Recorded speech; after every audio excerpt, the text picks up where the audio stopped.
Hey guys, I am back. Welcome back to Sir Stumps a Lot.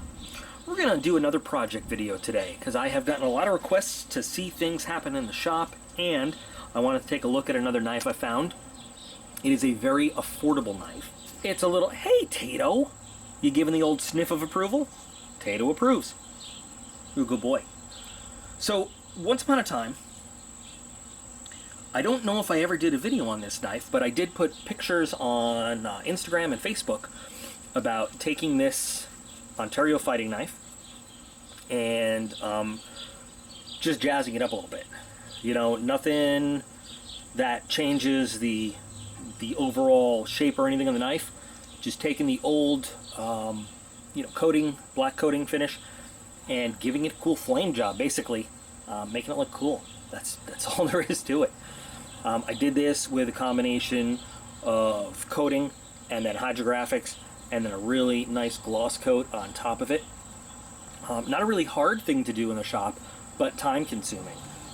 And then I put a really nice edge back on this guy. We're going to do something very similar with another knife. Looks like it's in the same family, but it's not. This is, what brand, I don't know, honestly. This looks like an Ontario handle. It is not an Ontario handle. It is very similar to an Ontario handle, I mean identical, but you can kind of feel the difference in the rubber there. It doesn't feel as rubbery.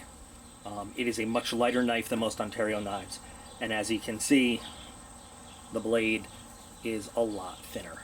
But it is a beautiful looking chopper, looks only right here, and I think that with a little bit of remodeling like we did to this, we can make something that looks pretty cool and possibly even provide some good service for somebody, you know, out in the world. So let's take a look at how this knife performs before we start messing with it.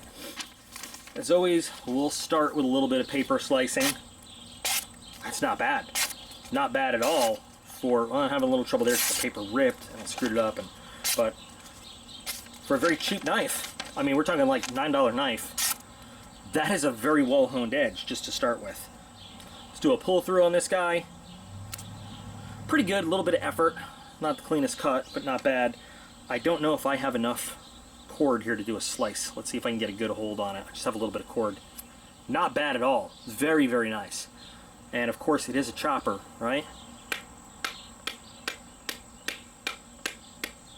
I'll just decimate that into a bunch of crap. Not bad. Let's try some actual wood here.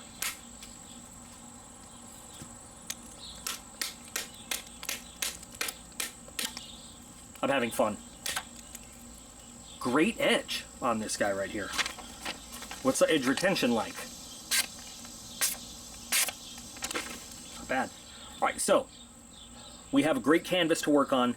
We have a well-machined, well-honed, cool blade.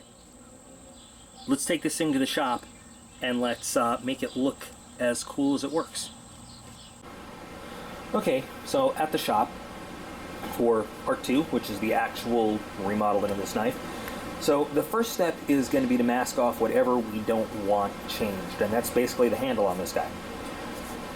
I've already taken care of that just because that's not a fun process. It's not interesting to watch. So I use the high temperature resistant, bead blast resistant tape, and it goes down a little bit, and then I just wrap it with some plain old blue masking tape. The next step is going to be, we've got to remove everything that's already on the blade. So I'm going to take this over to the blast cabinet. It has a really good edge, so one of the ways to try to preserve that is to make sure that when I'm blasting this, I'm always blasting in the direction of the edge to try not to mess with that finely honed edge that we know we already have on this. So rather than taking material and dulling the blade, we're going to be going in the direction of the blade itself. Once this is all clear and we've got bare metal, then I can start the new coating and then get ready for a cool dip.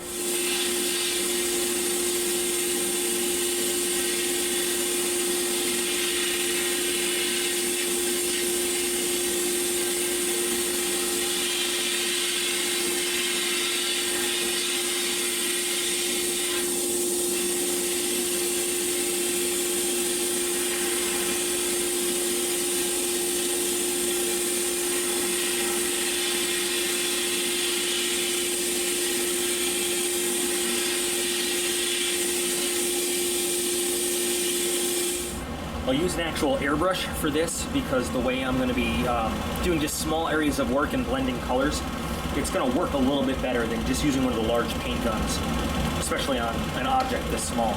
So I've got some custom mixed up colors I'm going to do for this. We're going to be using 3 colors, making it look all snappy. So let me get started.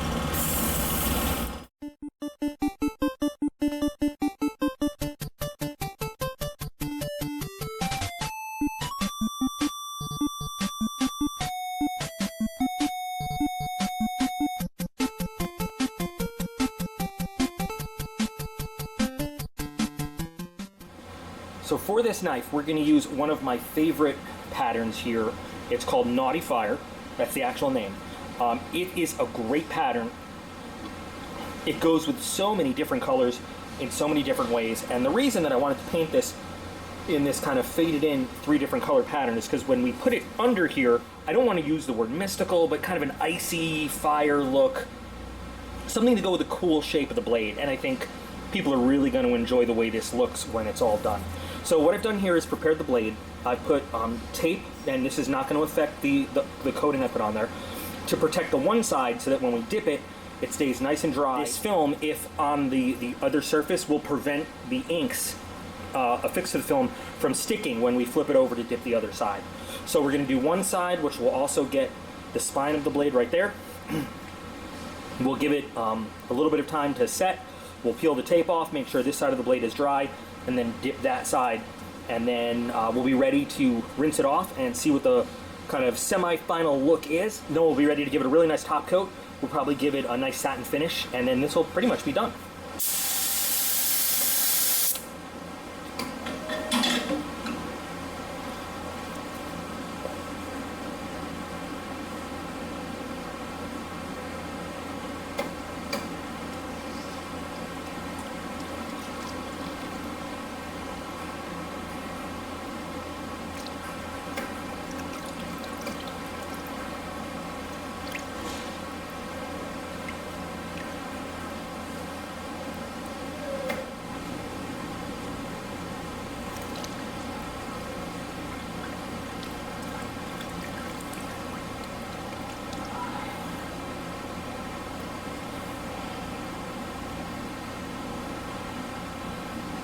Got a little more of the black there than I wanted, but that looks pretty cool. Kind of matches that side anyway. Alright, we wait for this to set and then we rinse.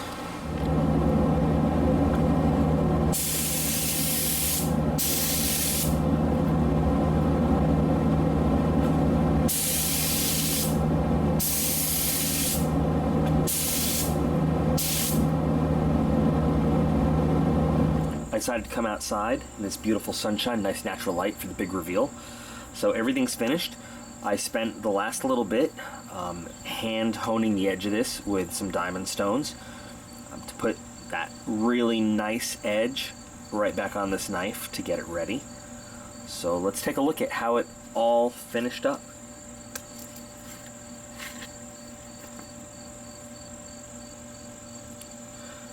I really like the colors. Kind of a different take on a flame pattern there. We've got laser engraved logos for DocP 91B, and then of course, where all the work was done, Patriot Armory and Coatings. See, we have not a full matte finish, not a gloss finish, but a nice satin finish on this blade.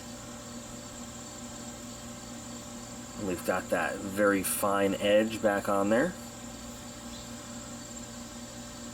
I think we took what was a kind of generic looking knife and made it a really nice piece. I guess the really important part now is to make sure that it still cuts like it did.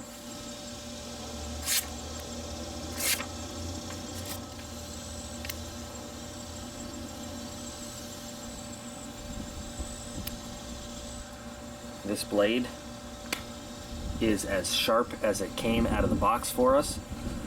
It is unique, one of a kind, and it is ready for whatever. You'll see this one in the giveaway. It will definitely be one of the items that you can go for. I'm going to go to the shop now and make more cool stuff. But until next time, you are all absolutely awesome. I appreciate every single one of you, and I'll be back again real soon.